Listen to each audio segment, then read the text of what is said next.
salatel muveddi'. Dünyaya veda eden bir adamın namazı gibi namaz kılınız. Allah'ın rahmeti, mağfireti üzerinize olsun. Subhanallahi velhamdülillahi ve la ilahe illallah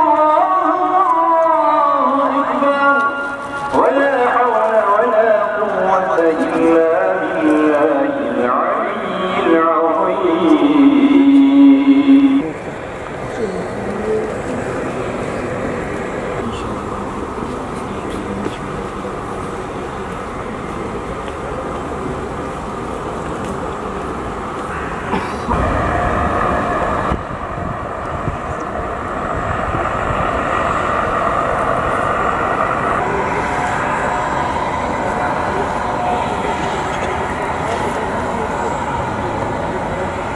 Gelen içilerimizde başlıkları ilaki haftalarında yemek hazırlamaya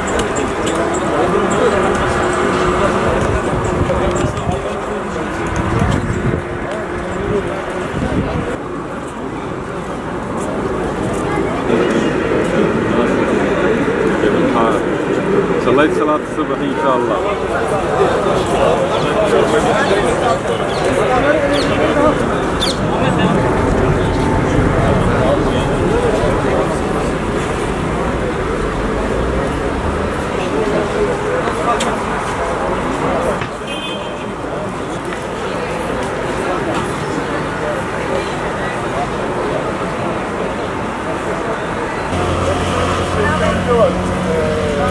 rahmetli oldu.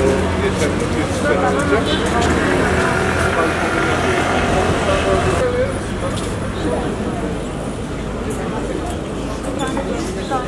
Alo.